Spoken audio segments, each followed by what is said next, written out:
All right, let's talk about something that seems simple but is actually super fascinating. How does a giant metal tube weighing hundreds of tons actually turn in the sky? Let's get into it. I mean, you've been there, right? You're cruising along at 30,000 feet, you look out the window, and you see that massive wing just dip. And suddenly, the whole world is tilting beneath you. So, what is actually happening? What are the pilots doing up there to make that happen? Well, the first thing you have to get out of your head is that it's anything like driving a car. You don't just turn a steering wheel to point the nose where you want to go. Nope. The real magic is all about physics. So let's break it down. The secret to an airplane turn isn't about steering. It's all about banking. The entire maneuver starts by rolling the airplane. And to really understand why, we've got to talk about the most fundamental force in aviation: lift.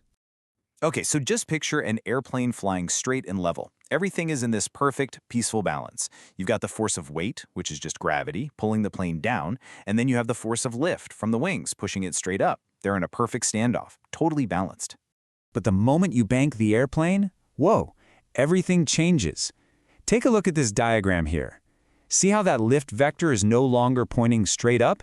It's tilted, right along with the wings. Now, this means lift suddenly has to do two jobs at once.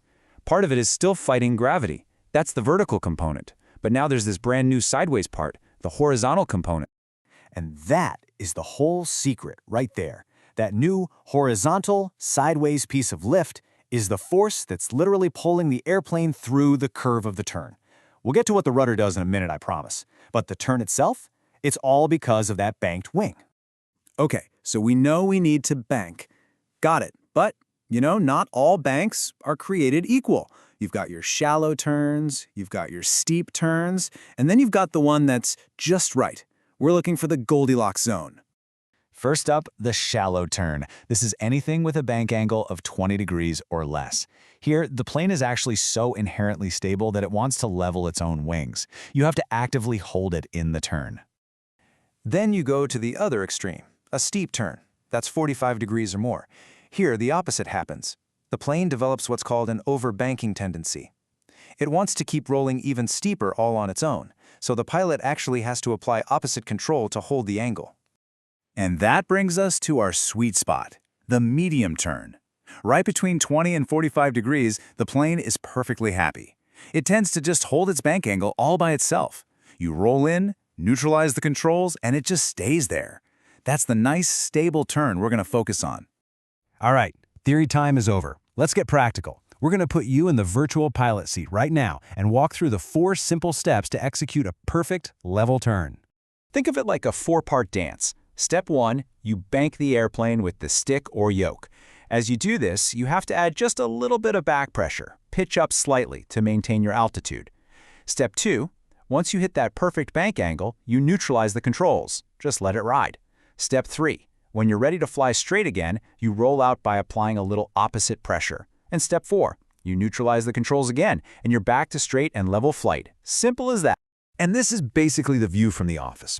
For a pilot, the natural horizon out the front window is your best friend. You're constantly judging the angle of your bank against that line. It's a simple but incredibly powerful visual reference. To really get a physical sense of the control input, the source material had a great analogy. To bank to the right, you move the control stick as if you were drawing a smooth line from your head down toward your right hip. It really gives you a feel for that smooth, rolling motion.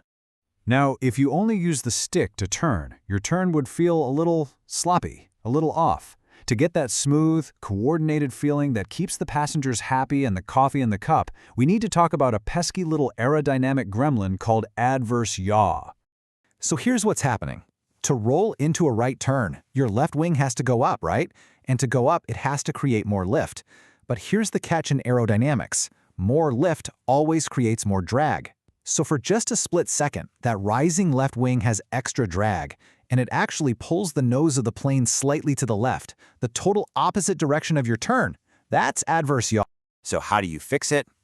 This is where the rudder pedals finally come into play. The rudder's main job in a turn isn't really to steer the plane. Its job is to coordinate. The pilot uses the rudder to give the nose just a little nudge back into alignment, perfectly counteracting that adverse yaw. And you can literally feel the difference. In a perfectly coordinated turn, you feel the force pressing you straight down into your seat. It's comfortable. But if it's uncoordinated, you feel yourself slipping or skidding sideways in your seat. It's just like that feeling of being thrown against the car door when someone takes a corner way too fast. Pilots have a very simple little instrument to help with this. It's often just a little black ball in a curved glass tube. And the rule they learn from day one is simple.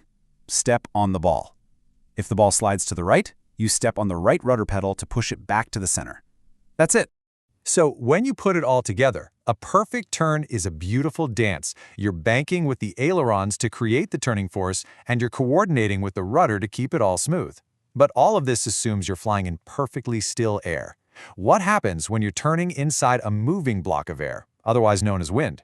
Well, that's a whole other can of worms.